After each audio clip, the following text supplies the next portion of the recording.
Life was two-piecing me without abandon, with no, thought as to how I would feel. Mx.Chiugo.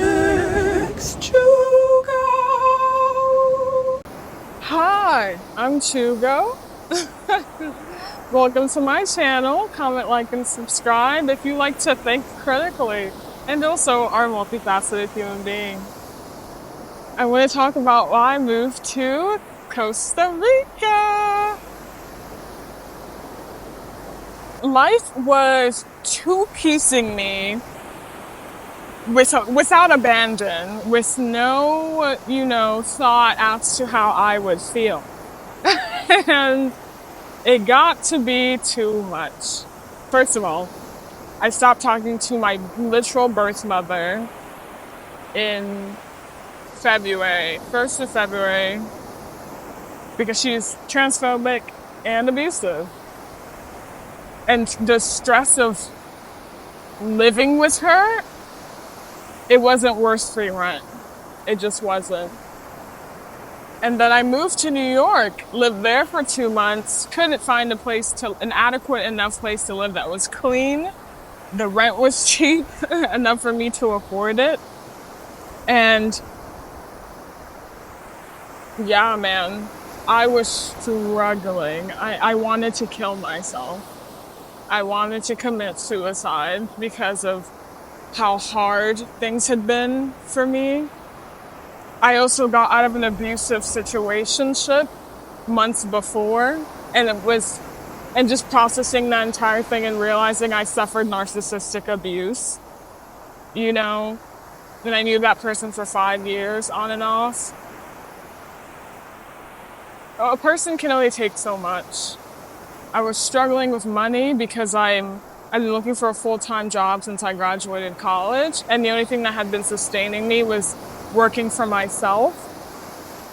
And I just wasn't bringing enough money to survive in New York. I literally lost a writing client. I still had a graphic design client, but I couldn't produce the amount of work I needed to live there comfortably. And the roommates I had they lied to me. They literally lied to me. To give more context, the first month I lived in New York, I lived with a friend from high school and their roommates. It was great. But I couldn't stay there because the person I was subletting with, they were coming back in the month of, there's a crab emerging from their hole. Because they were coming back for the month of April. No, for the month of they were coming back. I could only live there for a month. The people when I moved to New York, I lived with a friend from high school and their roommates for a month. And the sublet was only for 1 month. And then I found another sublet, but the person lied to me about how clean everyone was. And I'm autistic, so cleanliness really matters a lot to me. I could not live there. I really could not do it. And literally as soon as I left to move to Costa Rica in April, I blocked all of them because I was like, y'all are not kind people. First of all, no one was speaking up about how f***ed it was, how messed up it was, the way that they were living, just all kinds of smells. The person I talked to lied to me about how clean they were. I was like, oh wow, this is actually too much. This is too much. The stress of money, stress of grief, stress of living in an environment that just sucked. It pushed me to move here where rent is cheaper, food is cheaper. It's still kind of expensive because a lot of things are imported. But I'm saving money in some ways, I'm living in an Airbnb that is clean, that has a cleaner, a housekeeper come, once a month, once a week.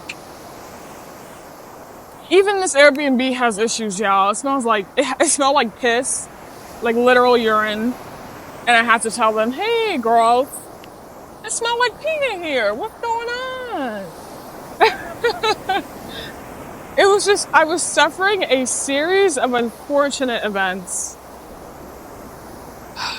I really was.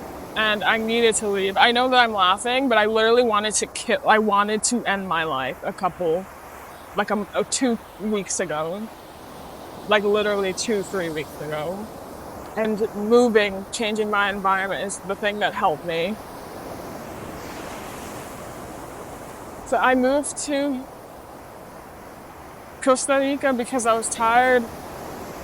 I needed to eliminate a variable, in all of this. I needed to eliminate financial stress. And I still feel financial stress. I'm trying to change careers and find clients, actually finally focus on building my business as an illustrator, as a copywriter, as an article writer. So, yeah, wish me luck, honestly. Wish me luck. Visit my website, Mx.Chiugo.com. And that might be changing too because I'm rebranding. I'm just trying to remember that there are things to live for. So I moved here so I could remember that. And I'm slowly remembering, but it takes time. It takes time. And I also deleted all of my social media too. I deleted my Instagram, my TikTok. It was just so negative. I was like, I'm already dealing with so much. I don't want to go to the place where I am supposed to be relaxing and getting my mind off of things and being bombarded by the ignorance of humanity. I was good on that. And now what I do instead in Costa Rica is go to the beach. I take walks on the beach. I explore. I'm, focusing more on my career. I'm drawing more so I can build up a portfolio, trying to learn Illustrator. Because if I'm going to be an illustrator, I need to learn Adobe Illustrator. I know Adobe Fresco, but that's not really industry standard for people to use. But I'm still going to use that to create sketches that I can then put into Illustrator to, use Illustrator to create. But yeah, life has been a lot, and it's been quite literally awful. It's felt awful. I've suffered, and now I'm learning how to feel pain without suffering. But I also came here to do that too. Truly, Costa Rica is my healing place.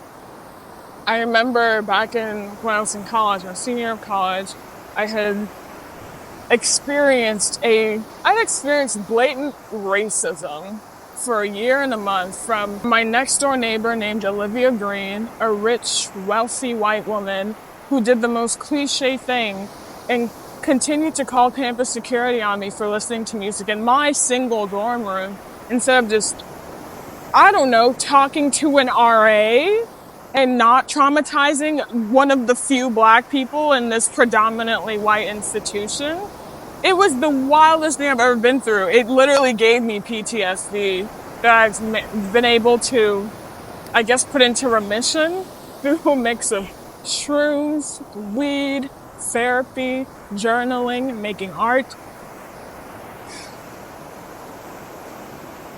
And then while that was happening, the tail end of ending that and then literally ruling that she only had animus against me because I didn't know the girl.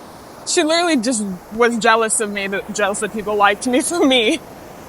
And that's not funny. It's absurd. That's why I'm laughing, because it's the most absurd thing I've ever heard. We could have been friends, but instead you wanted to be racist. And then the school, the Title IX office, because she filed a false harassment claim against me because she stalked me on Twitter and found tweets of me talking about what happened without ever mentioning her name, by the way. So she literally stalked me on top of everything. So all of that was happening, developed PTSD. My friends invited me to go to Costa Rica near the end of my senior year, and I graduated college in Costa Rica after all of that had happened, and it healed me being here. It really was a healing experience. I moved from Puerto Viejo, where I am now, to Monteverde, to San Jose, and it was so healing. I was having visions, prophetic visions, and awakening a spiritual part of me to the point where now I am a psychic medium. I can confidently say that about myself, and I want to learn more about witchcraft and expand. I'm an indigenous person, I'm originally from Nigeria. I'm from Igbo land. I'm an indigenous person. I want to connect to that indigeneity. And I feel that being here always helps me do that. It's very interesting. But yeah, thank you for watching. Bye.